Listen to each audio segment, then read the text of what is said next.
Welcome to the Dolmabahçe Palace.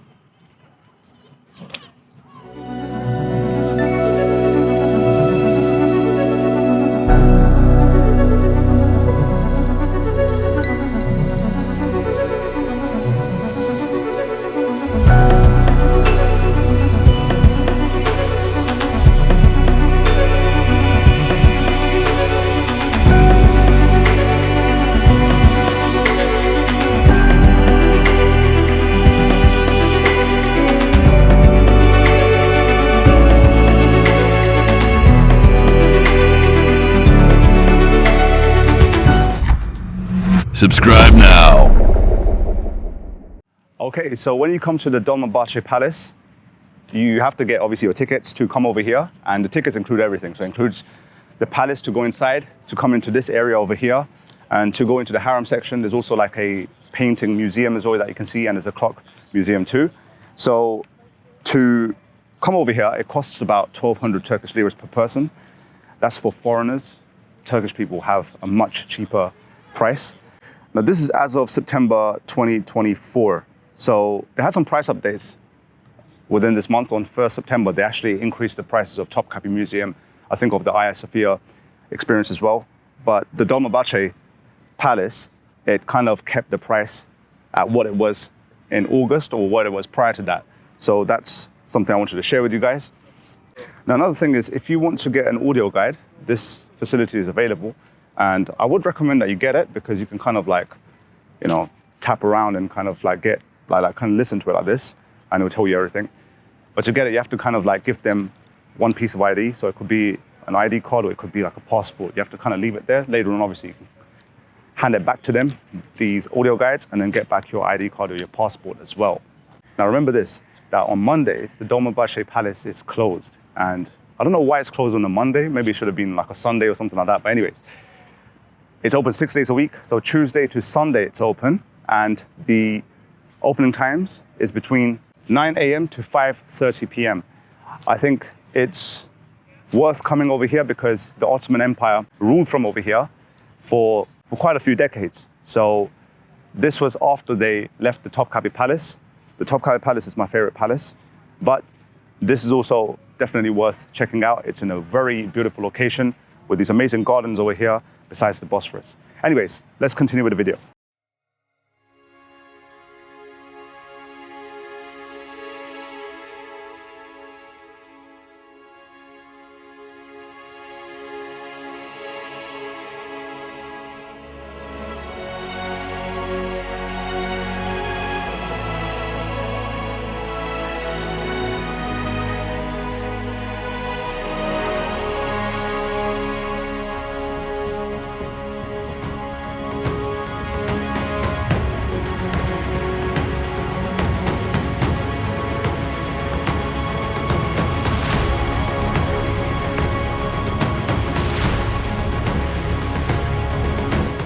This is the Dolmabahçe Palace behind me, and this was instructed.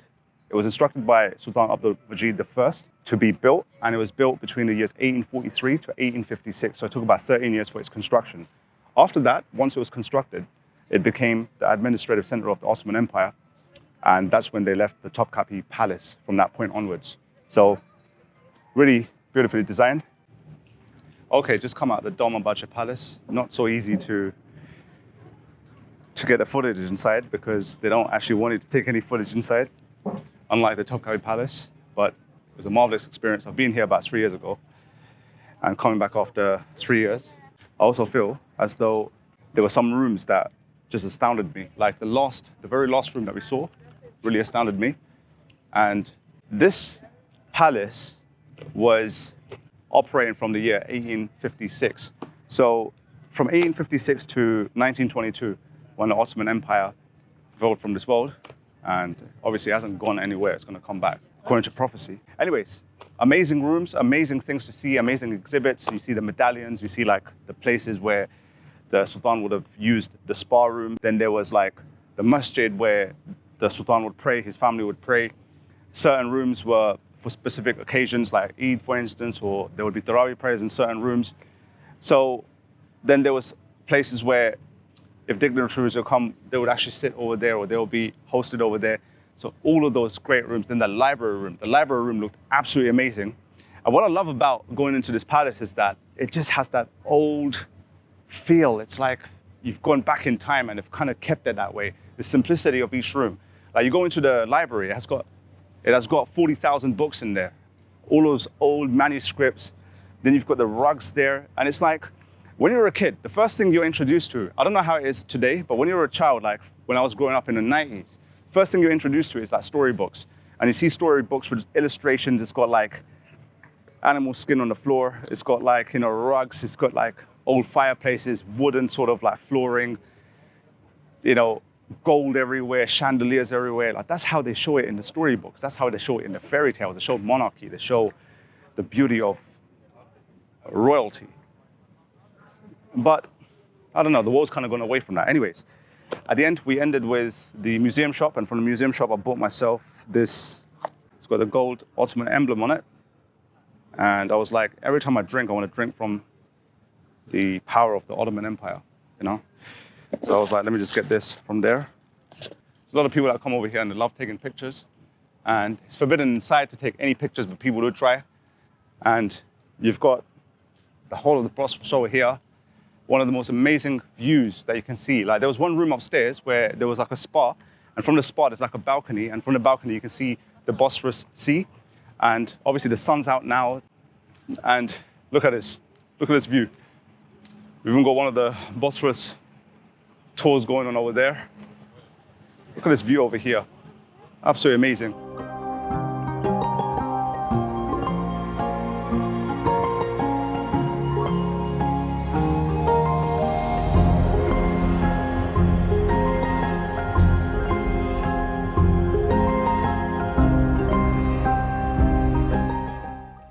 So just this view alone is worth you coming to the Dolmabahçe Palace, I would say.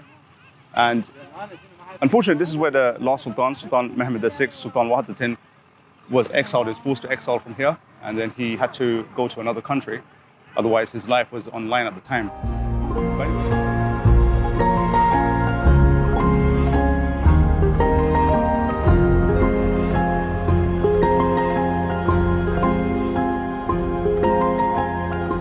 Came out the Harem section, and it was kind of good to check that out. And it goes more into like the family of the Sultan, and the Harem had many rooms as well. Not as many as the palace, but it had a lot of rooms in there.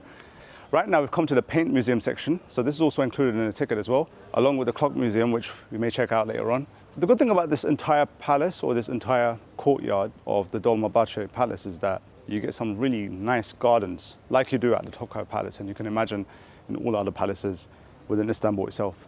So I'm just going to check out the paintings. Now with the Harem, we couldn't really show the videos inside as well. I'm telling you, it's definitely worth coming here, especially if you've got around 5 days. If you're in the Sultan Ahmet area or the Galata area, you have to take out 1 day at least to come over here to the Dolmabahçe Palace experience. Okay, so we went to the paint museum, which is part of the ticket that you get at the Dolmabahçe Palace. And I was so impressed by it. I actually didn't have much of an expectation going inside. I wasn't really sure what it's about, but I went inside and it had, first you walk in and then you see this amazing chandelier, but the lights are all dark. But they've done it to ensure that there's a glowing effect on the pictures and on the portraits. And the first thing you see is on either side of the main room that you walk into, there's a portrait, there's a painting of Sultan Abdülmecid, and also on the other side, Sultan Abdulaziz. They are the two best paintings that you see right at the very beginning.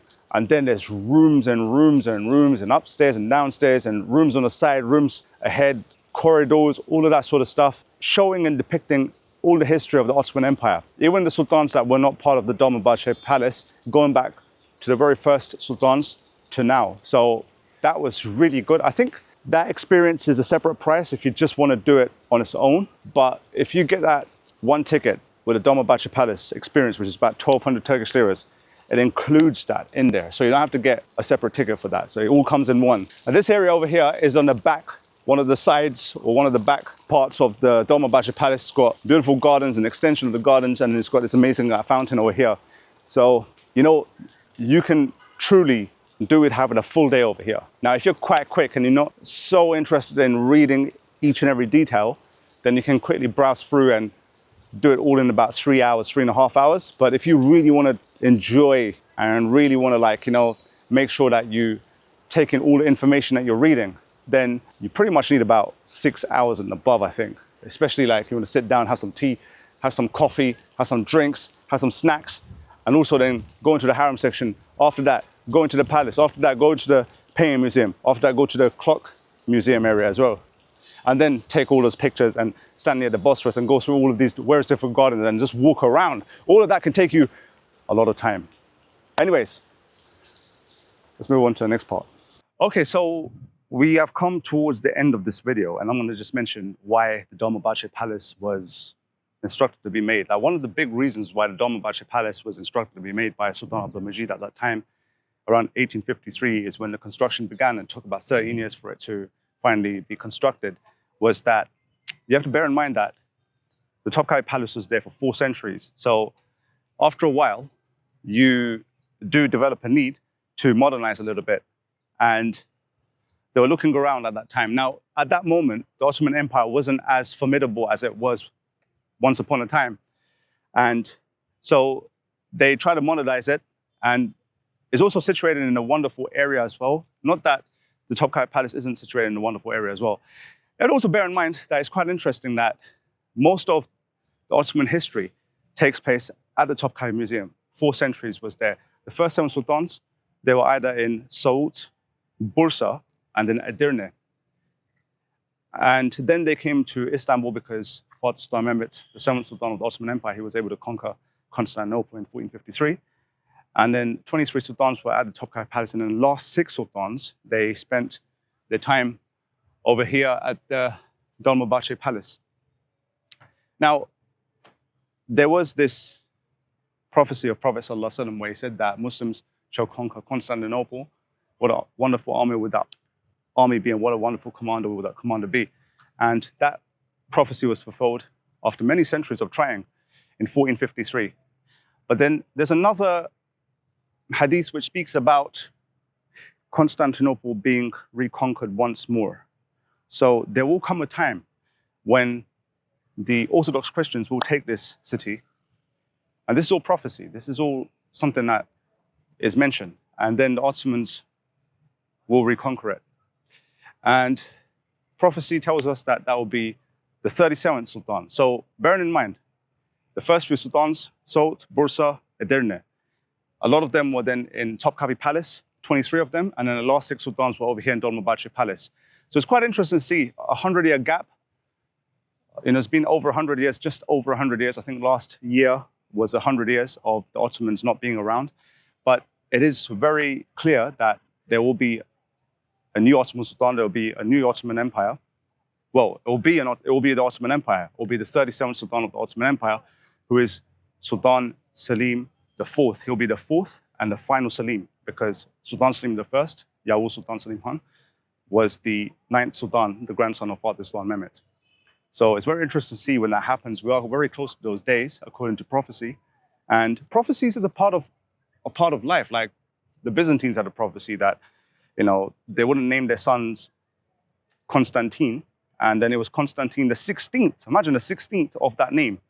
For many, many centuries, a lot of the Byzantine emperors were aware of this prophecy that the last emperor of the Byzantine Empire his name will be Constantine. But then Constantine was among many siblings, and he was the 4th of the children of his father.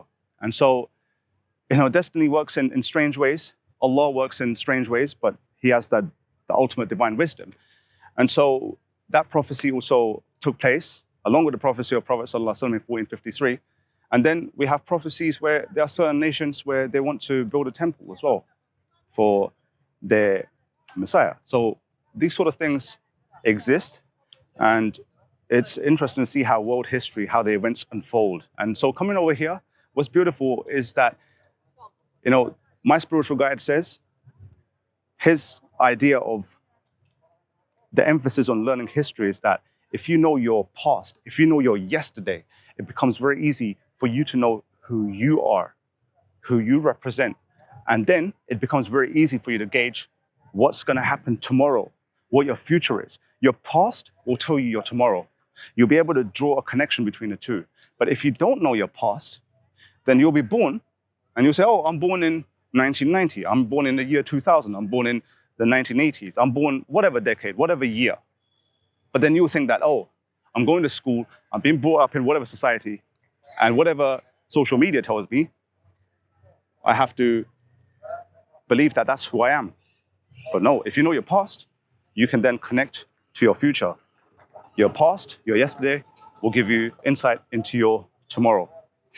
So anyways, I'm going to leave you with that. That's the Dolmabahçe Palace experience. Absolutely amazing. One of the best experiences that you're going to have of any palace on the planet, of any castle even. And there are a couple of rooms in here that absolutely just, you know, I was just astounded by how magnificent it looked. There was one room that looked heavenly when you just go into the palace. And I can't remember even seeing it last time. The chandeliers in there, the pillars in there, the dome, and the way it was painted. Absolutely magnificent. I couldn't believe how amazing. One of the closest things I remember that can kind of rival it or is on that level is one at Neuschwanstein Castle in Germany. There was one when I went to this castle in Vienna, and there was this, one of the grand halls over there. So I think this one, this edge there, I was just absolutely amazed by it. But anyways, let me know in the comment section what you thought of this palace, of the Dolmabahçe Palace, whether you come to the Dolmabahçe Palace, because I know a lot of people tend to go to the Topkapi Palace, which I do highly recommend. I still think that's my favorite palace because that's where the Ottomans had a foothold, you know, and they ruled the world from there. So it's got massive sentimental values there for me as well. And do let me know whether you come to the Dolmabahçe Palace, what you thought of it, and whether you've been over here and what you thought of it when you came over here. And I want you to write that down, and then I'll reply and respond to your comments in the comment section. With that, catch you in the next one.